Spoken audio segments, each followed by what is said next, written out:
Sir एक ना सिर पे लाइबिलिटी आ गई है। क्या नॉट फॉर प्रॉफिट ऑर्गेनाइजेशन में पैसा लगाया जाता है बिजनेस में? बच्चों ऐसे ऐसे फंड्स को हम बोल के चलते हैं स्पेसिफिक फंड, जो एक किसी स्पेसिफिक चीज के लिए मिले हुए हैं।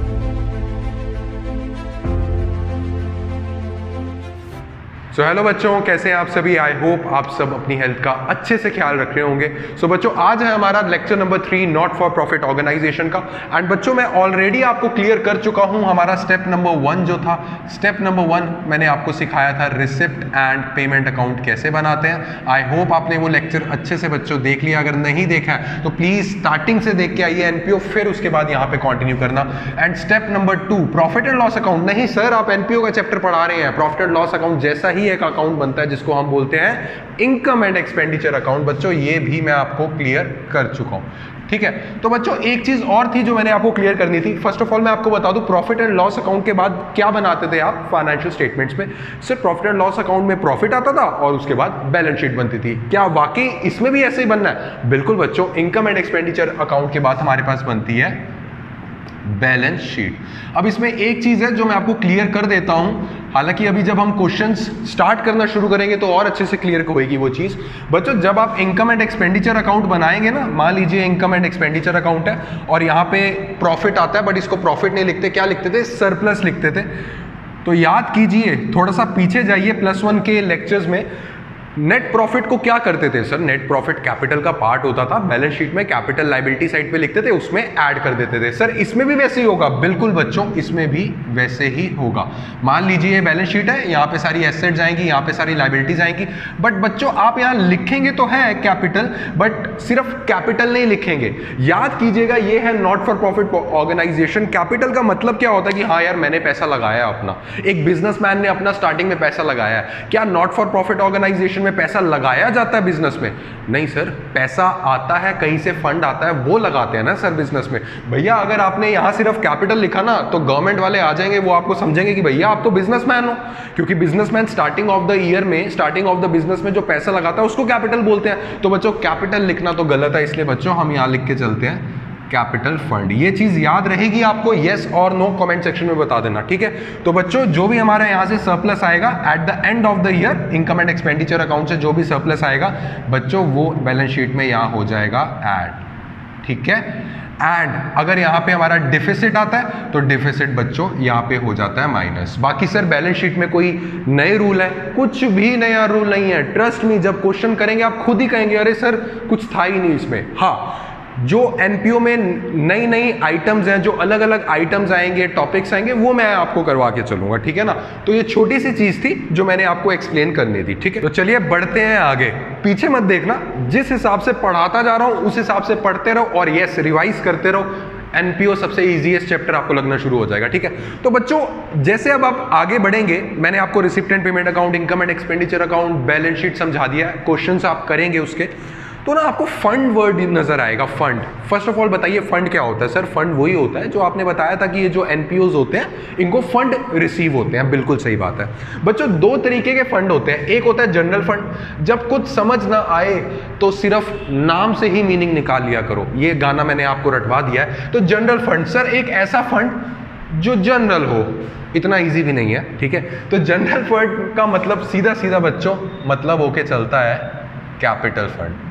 सर ये क्या मतलब? सर ये कैपिटल फंड वही है जो अभी 2 मिनट पहले आपने हमें बताया बैलेंस शीट में जो कैपिटल होता है। यस, कैपिटल का मतलब क्या होता है? एक बिजनेसमैन ने अपने स्टार्टिंग में पैसा लगाया है बिजनेस में, उस पैसे को कहीं भी इस्तेमाल कर सकता है, उसको बच्चों हम बोल के चलते हैं कैपिटल फंड। और उसका दूसरा नाम है बच्चों जनरल फंड। सर ये कहाँ नजर आता है? सर ये बैलेंस शीट की लायबिलिटी साइड के कैपिटल फंड के नाम से नजर आता है। और इसमें एक इंपॉर्टेंट बात लिखवा रहा हूं, इसको अच्छे से अपने रजिस्टर में रख लेना। एंड मैंने आप लोगों को बोला था शुद्ध देसी कॉमर्स चैनल के लिए अगर बना पाओ तो देखो आप ही का फायदा है, अलग से रजिस्टर एक मेंटेन कर लो, क्योंकि जिस हिसाब से मैं पढ़ा रहा हूँ, नोट्स बनवा रहा हूँ, अगर आप प्रॉपरली बनाते गए तो इसमें एक फायदा ये होता है कि जिस दिन एग्जामिनेशन होता है ना उसके 1-2 दिन की जो छुट्टियां मिली होती हैं, आपको हॉलीडेज मिलती हैं एग्जामिनेशन के लिए, तो बच्चों उसमें ना ऐसे ऐसे नोट्स बहुत काम आते हैं। उस समय आप बुक्स में से कुछ नहीं पढ़ोगे, जो आपको आसान भाषा में लिखवाया होता है ना वही काम आता है। सो इट्स बेटर कि आप अलग नोटबुक बना लें। तो बच्चों कैपिटल फंड का आपको पता ही है कहाँ नजर आता है capital fund? Sir balance sheet में नजर आता है। कैपिटल की जगह हम कैपिटल फंड बोल रहे हैं। और दूसरी चीज, मोस्ट इंपॉर्टेंट चीज जो आपको नॉर्मली पता ही होगी, ये वाला जो फंड होता है ना, this fund can be used for anything. This fund can be use for anything. Anything का मतलब ये नहीं होता कि किसी भी पर्सनल खर्चे के लिए, नहीं नहीं नहीं, बिजनेस से रिलेटेड एनीथिंग। सर ये आप हमें प्रूफ करके दिखाइए। बच्चों प्रूफ करने वाली क्या बात है, याद कीजिए ये बैलेंस शीट हम बनाते थे +1 की, और यहाँ पे कैपिटल नजर आता था, और यहाँ पे हमारे पास फिक्स्ड एसेट्स होते थे, ठीक है, यहाँ पे हमारे पास इन्वेस्टमेंट्स होती थी। तो इसका मतलब मैं क्या समझूं, इसका मतलब ये समझूं कि थोड़ा बहुत जो कैपिटल का पैसा है उससे हमने फिक्स्ड एसेट्स भी खरीद सकते हैं, इन्वेस्टमेंट्स भी खरीद सकते हैं, थोड़ा बहुत कैश में पड़ा। दैट मीन्स ये वाला जो फंड है ये फ्री है, हम कोई भी चीज इससे खरीद के चल सकते हैं। येस और नो? हाँ जी सर समझ में आ गया। बट मुद्दा बच्चों जनरल फंड का नहीं है, मुद्दा है, और जो नया टॉपिक आज हम सीख के चलेंगे वो है स्पेशल फंड, और इस टॉपिक का नाम रहने वाला है फंड बेस्ड अकाउंटिंग। इसका मतलब कोई मुझे समझाएगा? जी बिल्कुल, फंड बेस्ड अकाउंटिंग का मतलब जो हमें फंड मिल रहा है उसका हिसाब किताब कैसे मेंटेन करके चलेंगे। जनरल फंड का मैंने आपको बता दिया, कैपिटल फंड बोल के चलते हैं और बैलेंस शीट में शो होता है, और हम इससे कुछ भी परचेज करके चल सकते हैं, कहीं भी इन्वेस्टमेंट कर सकते हैं। बट बात आई सर स्पेशल फंड की, ये किस टाइप के फंड होते हैं, चलिए आइए पढ़ते हैं। सो अब बात करें स्पेशल फंड की। देखो बच्चों इसमें क्या चीज होके चलती है। जनरल फंड का तो आपको पता लग गया, फंड का मतलब कि कोई चीज हमें रिसीव हुई है पैसे में, तो कोई चीज हमें रिसीव हुई है पैसे में और जिसने हमें पैसा दिया वो ये बोल रहा है कहीं भी इस्तेमाल कर ले, दैट मीन्स जनरल फंड। कहीं भी इस्तेमाल कर ले मतलब पर्सनल यूज के लिए नहीं, ऑर्गेनाइजेशन की बात कर रहा हूं। बात करें स्पेसिफिक फंड, जिसको हम बोल के चलते हैं स्पेसिफिक फंड, स्पेशल फंड नहीं स्पेसिफिक फंड। कोई किसी ने मुझे पैसा दिया और मुझे ये कहा कि ये मैं आपको पैसा दे रहा हूं, हाँ जी मेरे पास फंड आ गया, और इस पैसे से ना आपने बिल्डिंग बनानी है ओल्डर पीपल के लिए, जो गलियों में बेचारे ओल्डर पीपल घूम रहे होते हैं, है ना, जो पुअर पीपल घूम रहे होते हैं, उनके लिए आपने बिल्डिंग बनानी है, उनके लिए आपने रहने का इंतजाम करने के लिए बिल्डिंग बनवानी है। दैट मीन्स बच्चों वो जो फंड, वो जो मुझे पैसा मिला हुआ है, क्या वो मैं फ्रीली यूज कर सकता हूँ किसी भी काम में? नहीं सर। सर एक कंधे पे बोझ आ गया है, किस बात का?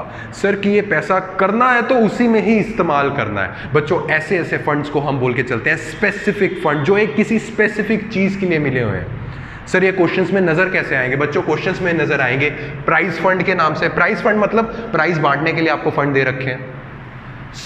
टूर्नामेंट फंड, कोई टूर्नामेंट, क्रिकेट का टूर्नामेंट करवाने के लिए आपको पैसा दे रखा है कि भैया पैसा दे रहा हूं मैं आपको, बट इससे सिर्फ क्रिकेट का टूर्नामेंट होना चाहिए। आप इस पैसे से मशीनरी परचेज कर रहे हो, अपना नॉट फॉर प्रॉफिट ऑर्गेनाइजेशन को अपना और बढ़ा रहे हो, ऐसा नहीं, सिर्फ टूर्नामेंट कंसीडर करवाने के लिए फंड दे रहा हूं मैं, ठीक है। और एक मैच फंड, मुझे फटाफट से बता के चलेंगे बच्चे कि ये जो फंड है आप इसको फ्रीली यूज नहीं कर सकते। सर एक ना सिर पे बोझ आ गया, उसको इंग्लिश में क्या बोल के चलेंगे? सर एक ना सिर पे लायबिलिटी आ गई है। किस बात की? कि इस पैसे को उसी चीज में इस्तेमाल करना है। अगर जब तक उस चीज के लिए इस्तेमाल नहीं करोगे, क्या इस पैसे को मैं बच्चों मैं अपना इनकम का पार्ट मान सकता हूं? नहीं सर। सर आपके सिर पे लायबिलिटी है कि उसी काम के लिए ही इस्तेमाल करना है। तो बच्चों ये जो पैसा हमें मिलके चलता है, इसको कहां हम शो करते हैं? बच्चों इसको हम अलग सी हेडिंग बना के चलते हैं। अभी मैं आपके साथ फॉर्मेट शेयर कर दूंगा, अभी सिर्फ बेस क्लियर कर रहा हूं। बच्चों लायबिलिटी साइड, बैलेंस शीट की लायबिलिटी साइड पे ना अलग सी हेडिंग बना देते हैं इसकी। बैलेंस शीट होती है, लायबिलिटी साइड प्राइस फंड के नाम से बना देते हैं, ठीक है। मोस्ट इंपॉर्टेंट पॉइंट, इसको मार्क कर लो इस वाली लाइन को। मोस्ट इंपॉर्टेंट पॉइंट कहता है, कभी कभी क्या होता है, फर्स्ट ऑफ ऑल हम लाइन पढ़ के चलेंगे। कहता है any income earned from that fund will be added back in the fund. Sir नहीं समझ में आया, आप हमें समझा के चलिए। बच्चों पता है मैंने एक चालाकी करी। मैंने क्या करी, मेरे को ना किसी ने ना 10,000 रुपीज दिए थे कि तू टूर्नामेंट करवा ले, बट बच्चों टूर्नामेंट ना 2 महीने के बाद था। मैंने कहा यार इस 10,000 का क्या करूं, ऐसे ही पड़े हैं। बच्चों इस 10,000 से ना मैंने शेयर्स परचेज कर लिए और उससे ना मेरे को इनकम आई कितने रुपए की? 2,000 रुपए की इनकम आई। इस 10,000 को मैंने एक कंपनी में इन्वेस्ट कर दिया। ये कंपनी है, इसमें इन्वेस्ट कर दिया और उससे मेरे को 2,000 रुपए उसके ऊपर मिले। दैट मीन्स टोटल 12,000 मिले। 10,000 तो मिले ही मिले, 2,000 ऊपर मिले। तो बच्चों इस 2,000 रुपए की ना मैंने ना इनकम कमा ली। बट बच्चों मैं ना फंस गया। क्यों? क्योंकि जिसने मुझे 10,000 रुपए दिए थे ना, वो अकाउंट्स का बहुत तगड़ा प्रोफेशनल था। उसने कहा कि जो भी, अब मेरी वर्डिंग्स पे ध्यान देना बच्चों, कोई भी स्पेसिफिक फंड, ये जो मैंने आपको 10,000 रुपए दिए थे, ये मैंने आपको टूर्नामेंट करवाने के लिए दिए थे।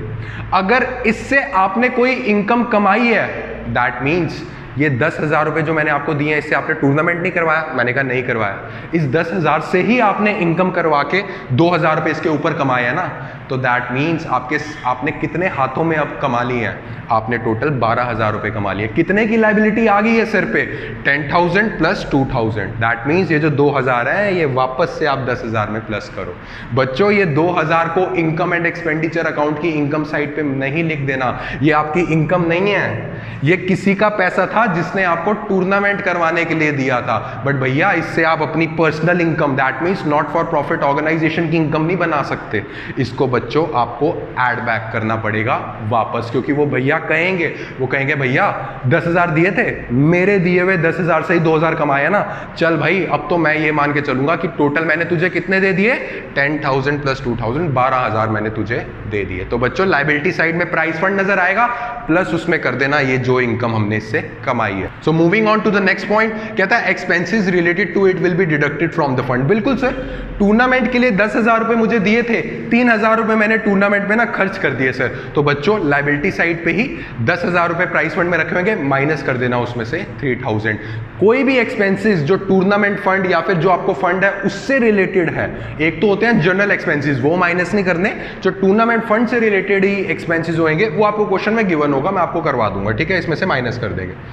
उसके बाद आता है बच्चों लास्ट पॉइंट, कहता है any donations received related to that fund will be added. Question में बच्चों कभी कभार आपको ऐसे लिखा होगा कि donation received for tournament fund, for sports fund, for prize fund. तो बच्चों वो एक तरीके से स्पेसिफिक फंड का ही पार्ट है ना। मान लीजिए आपके पास 10,000 रुपए पड़े थे, उसने 10,000 और डोनेशन दे दी प्राइज फंड के लिए, तो इसमें बच्चों ऐड कर देंगे। आई होप बच्चों फंड बेस्ड अकाउंटिंग से रिलेटेड ना हर साल बच्चा बहुत परेशान रहता है, इसलिए मैंने आज ये इतनी डीप वीडियो आपको बनाई है और इतनी ईजीएस्ट लैंग्वेज में, आपको कहीं और नहीं मिलेगी, इस बात की गारंटी मेरी है, जितना ईजी लैंग्वेज में मैं समझा रहा हूँ।